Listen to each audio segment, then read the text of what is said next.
بسم اللہ الرحمن الرحیم، اللہم صلی علی محمد وعلی آل محمد۔ شاہ زنجانی ٹی وی سے آپ کی خدمت میں حاضر ہوں۔ پروگرام میں ٹوڑے کو دعا کرتا آج 21 اکتوبر منگل کا دن، اور منگل کا دن وطن عزیز میں قربانی کا متلاشی ہے۔ قربانی ایک ایسا جذبہ ہے جو فرشتوں کو بھی میسر نہیں۔ اللہ کو قربانی پسند ہے۔ سورہ کوثر کی آیت فضل ربک وانحر، نماز پڑھا کریں اور قربانی دیا کریں۔ ہماری حکومت پاکستان نے منگل کو خاص طور پر ذبح خانے بند کیے ہوئے ہیں۔ بدھ کے دن بھی کیا ہی اچھا ہو کہ پاکستان میں ذبح خانے کھول دیے جائیں۔ یہ پاکستانی قوم کا صدقہ ہے، اور جب یہ کھول دیے جائیں گے تو پاکستان کے حالات میں بھی اللہ تعالیٰ بہتری عطا کرے گا۔ آج میں دیکھتا ہوں کہ آپ کے لیے میں نے قبلی دعا کے کون سے وقت نکالنے کی سعادت حاصل کی ہے۔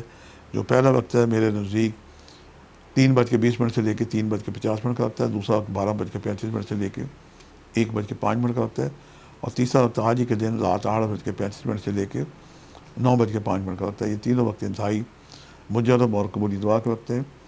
آج سرخ رنگ کی چیزوں کا صدقہ دیں، اس میں آپ کسی جانور کی قربانی بھی دے سکتے ہیں۔ جوان لوگ بلڈ ڈونیشن دینا چاہیں تو وہ بھی بہترین صدقے میں شمار ہوگا، ورنہ گوشت کلیجی سے پہلے چھچڑے لے کے اس پہ نمک مرچ ہلدی سردوں کا تیل لگا کے کھلی جگہ رکھیں، یہ جانوروں کا بہترین صدقہ ہے۔ اور استغفر اللہ ربی من کل ذنب واتوب الیہ 313 دفعہ بلا کر یا جل مسدوسی پڑھ کے پروردگار سے صدقہ محمد و آل محمد کو وسیلہ بناتے دعائیں کریں۔ یقیناً اس حسن عمل سے کی دعائیں بارگاہ خدا بندی میں مستجاب ہوں گی، اور آپ کی تمام پریشانیاں نوسلیں انشاءاللہ دور ہو سکے گی۔ آج کے لیے اتنے شاہ زندانی کو اجازت دیجیے گا بشرط زندگی۔ کل ایک نئے پروگرام کے ساتھ ملاقات ہوگی۔ خدا حافظ۔